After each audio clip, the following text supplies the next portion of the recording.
হরে কৃষ্ণ, রাধে রাধে বন্ধুরা, কেমন আছেন সবাই? ভক্তিকুঞ্জে আরও একটি ব্লগে আপনাদের স্বাগত জানাই।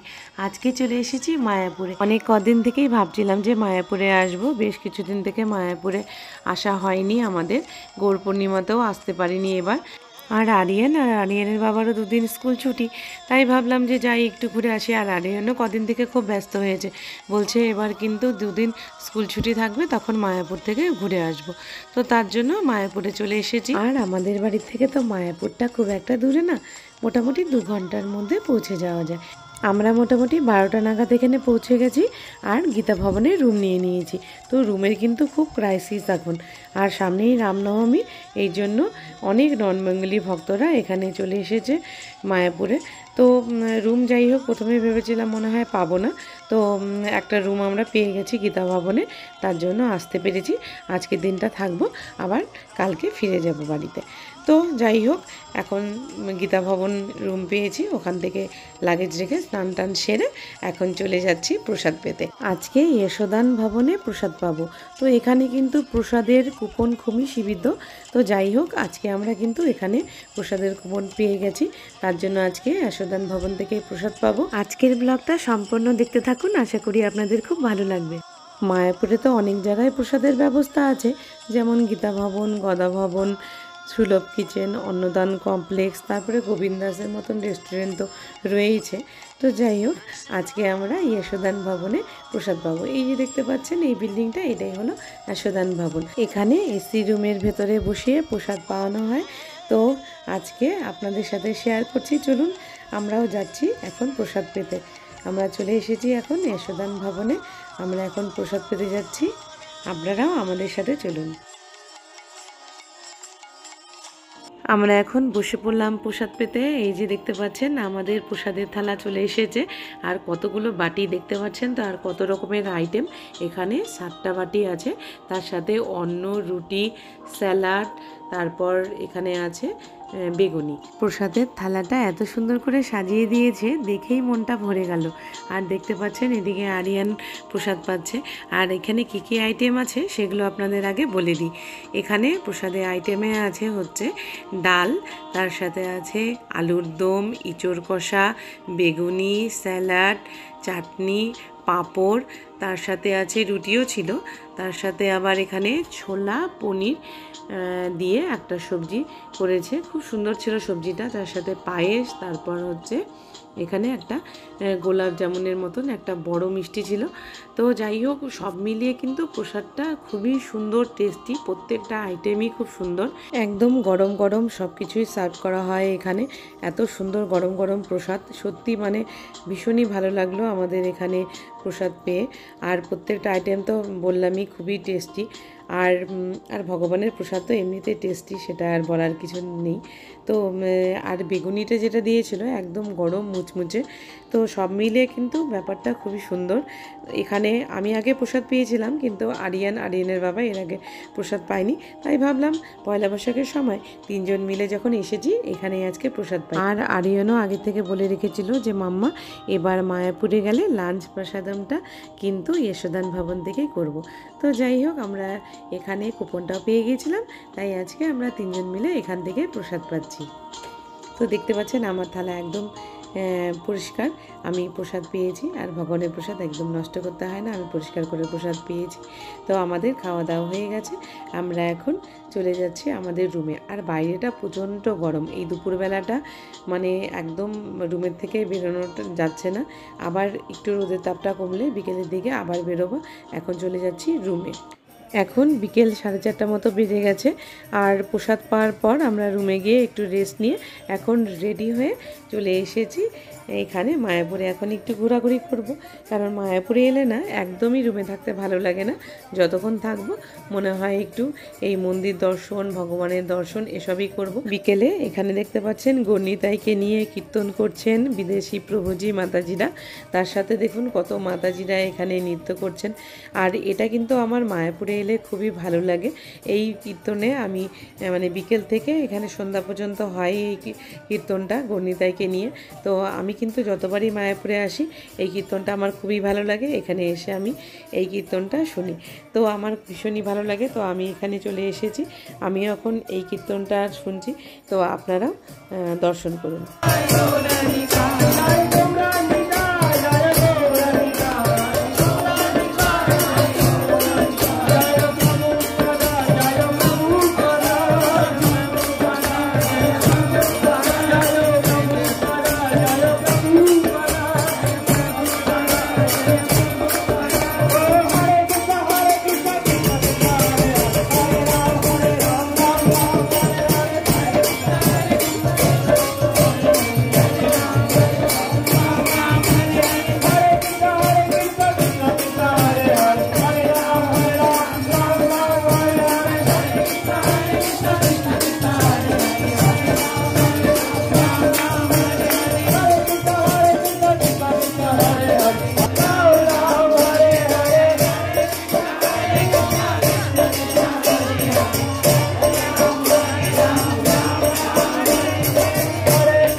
চক্রভবনের সামনে গণিতাইয়ের কীর্তন শুনে এখন আমরা হাঁটতে হাঁটতে চলে এসেছি এই পার্কটার সামনে, কারণ অনেকটা হেঁটেছি।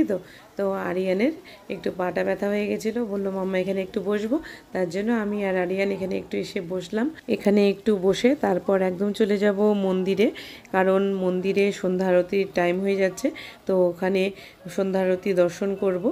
আর প্রচণ্ড ভিড় হচ্ছে এখন মন্দিরে, তো আগে আগে একটু যাব, গিয়ে ভগবানের আরতি একটু দর্শন করে তারপরে চলে আসবো। আর মায়াপুরে এলে আমার আর একটা জিনিস খুব ভালো লাগে, সেটা হলো যেদিকেই তাকাই সেদিকেই বেশ রং বেরঙের ফুল লাগানো, মানে সে শীতের সময় হোক বা গরমের সময় হোক, সব সময়তেই দেখি কি সুন্দর ফুল দিয়ে সাজানো চারিদিকটা, এতটা সুন্দর লাগে দেখতে। দেখুন কি সুন্দর ফুল গাছগুলোতে ফুল ফুটে আছে। তো আমরা এখানে একটু বসে পার্কে এখন চলে যাচ্ছি মন্দিরের দিকে। তো মন্দিরে গিয়ে মন্দির দর্শন করব। এখানে দেখতে পাচ্ছেন এখন একটু সন্ধ্যে আর কিছুক্ষণের মধ্যেই সন্ধ্যা হয়ে যাবে।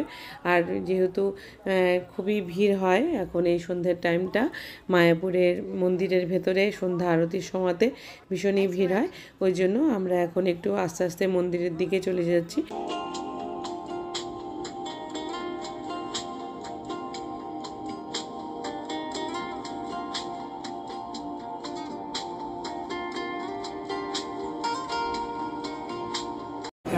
বানাতে প্রথম সময় লাগে, মানে ধরুন 1 বছর যখন ছিলেন তার কাজটা আমাদের 3 দিনের বেশি। আমরা এখন গোবিন্দার রেস্টুরেন্টে চলে এসেছি। মায়াপুরের সন্ধ্যা আরতি দর্শন করে আমরা এখন চলে এসেছি এখানে গোবিন্দার রেস্টুরেন্টে। এখানে আমরা আজকে পিৎজা খাবো, এখানে ইতালিয়ান পিৎজা পাওয়া যায়। আরিয়ান মায়াপুরে এলেই এই গোবিন্দাস থেকে পিৎজা খেতে খুব পছন্দ করে। তো যাই হোক, আজকে আমরা গোবিন্দাসে পিৎজা অর্ডার দিয়েছি, আমাদের পিৎজাটা রেডি হচ্ছে, তার জন্য আমরা একটু বসে আছি, কিছুক্ষণ সময় লাগবে পিৎজাটা হতে। আর আমরা বসে একটু গল্প করছি। এখানে আমি, আরিয়ানের বাবা আরিয়ান, আর আমাদের সাথে একজন ব্রহ্মচারী প্রভুজি আছেন। আজকে প্রভুজির সাথে আমরা সবাই মিলে একসাথে পিৎজা খাবো, তো তার জন্য আমাদের পিৎজা অর্ডার দেওয়া হয়ে গেছে, পিৎজা আমাদের রেডি হচ্ছে। আর আপনারা তো জানেনই মায়াপুরে আমরা যা কিছুই খাই সব কিছুই প্রসাদম ভগবানের। আর এখানে আমরা যারা প্রসাদ ভোজি তাদের জন্য কিন্তু মায়াপুরে এলে নানা রকমের সমস্ত কিছু প্রসাদ এখানে পাওয়া যায়, আর আমরা এখানে খেতে পারি এখানে এলে, কেন বাড়িতে তো সবসময় সব কিছু বানানোটা সম্ভব হয় না। তো এই যে দেখতে পাচ্ছেন আমি একটু দেখতে চলে এলাম পিৎজাটা কি করে বানাচ্ছে আর আপনাদেরকেও দেখাচ্ছি। এই যে দেখতে পাচ্ছেন কত রকম জিনিস, দেখতে পাচ্ছেন এত কিছু জিনিস দিয়ে এই পিৎজাটা তৈরি করা হবে। তো এই যে দেখতে পাচ্ছেন কত রকমের জিনিস এখানে আছে। এই ইতালিয়ান পিৎজাটা কিন্তু একদম ভিন্ন পদ্ধতিতে তৈরি হয়। দেখতে পাচ্ছেন এটা হচ্ছে পিৎজা বানানোর চুল্লি। আর এই যে পিৎজাগুলো এখন এখানে রেডি করা হচ্ছে। এই যে দেখতে পাচ্ছেন সস লাগানো হচ্ছে এখন। আর পিৎজার সাইজটা দেখুন কতটা বড়। এইভাবে করে পিৎজাটাকে রেডি করা হবে। দেখতে পাচ্ছেন এখানে কতগুলো পিৎজা রেডি করা হচ্ছে। তো এই পিৎজাগুলো রেডি করে টপিংগুলো সব কিছু দিয়ে তারপর চুল্লিটার মধ্যে সবগুলো পিৎজাকে ঢুকিয়ে দেওয়া হবে। মোটামুটি একসাথে 7-8টা পিৎজা একদম অনায়াসে তৈরি হয়ে যায়। এই যে দেখতে পাচ্ছেন এটা হচ্ছে ভেতরে আগুন আছে, মানে নিচে আর উপরেও হিট আছে। তো আমাদের পিৎজা রেডি হয়ে গেছে, আমাদের পিৎজা দিয়ে দিয়েছে।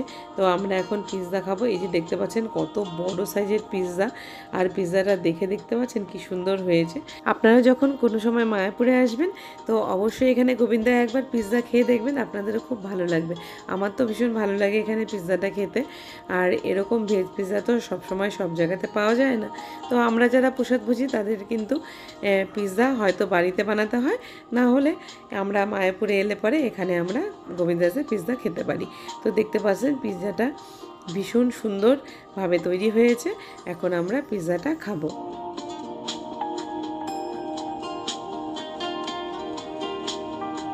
গরম গরম পিৎজা আমাদের এখানে 4টে প্লেটের মধ্যে সার্ভ করা হয়ে গেছে, আর আরিয়ান খেতে শুরু করে দিয়েছে। আমরা আজকে পিৎজার সাথে অর্ডার দিয়েছিলাম লেমন সোডা ওয়াটার।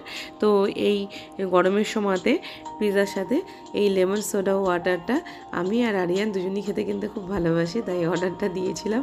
আর এই পিৎজাটা কিন্তু ভীষণই টেস্টি আর খুব সুন্দর, মানে দেখুন উপরটা ভীষণই সুন্দর নরম চিজি, আর নিচটা কিন্তু সুন্দর ক্রিস্পি টাইপের। ভীষণই ভালো লাগে পিৎজাটা। পিৎজাটার উপর দিয়ে একটু অলিভ অয়েল দিয়ে দিলাম আর তার সাথে একটু বিট নুন ছিটিয়ে দিলাম। টেস্টটা মনে হয় আর একটু বেড়ে গেল। তো আমরা এদিকে পিৎজা খাচ্ছি, ওদিকে লেমন সোডা ওয়াটারটা অর্ডার দিয়েছি, এখনও আসেনি। আর গরমের সময়তে ওই সোডা ওয়াটারটা খেতে আমার এটার সাথে ভীষণ ভালো লাগে, আরিয়ানও পছন্দ করে। আর শীতের সময় যখন আসি তখন কিন্তু এর সাথে আমি হার্বাল টিটা অর্ডার দিই। তো হার্বাল টিটা এই পিৎজার সাথে শীতের সময়টা ভালো লাগে, আর গরমের সময়তে এই লেমন ওয়াটারটা খেতে ভীষণ ভালো লাগে। তো যাই হোক, এখন আমাদের খাওয়া দাওয়া চলছে। আপনারা কোনো সময় যদি মায়াপুরে আসেন তাহলে অবশ্যই একবার এই গোবিন্দাজে পিৎজাটা খেয়ে দেখবেন। আর সাথে যদি বাচ্চা থাকে তাহলে তো কথাই নেই, আর বাচ্চারা তো এইসব জিনিস খুবই ভালোবাসে খেতে, যেমন আমার ছেলে কিন্তু ভীষণই ভালোবাসে। আর এরকম ভেজ পিৎজা তো আর সব জায়গাতে পাওয়া যায় না।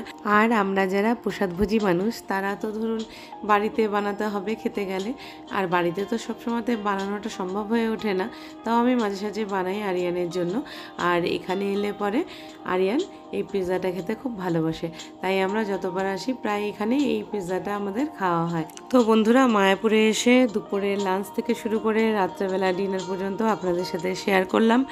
আর আজকে তাহলে ব্লগটা আমি এখানে শেষ করছি। আর আজকের ব্লগটা আশা করি আপনাদের ভালো লেগেছে। ভালো লেগে থাকলে অবশ্যই একটা লাইক করবেন আর কমেন্ট করে জানাবেন কেমন লাগলো, আর সাবস্ক্রাইব করে আমার চ্যানেলের পাশে থাকবেন।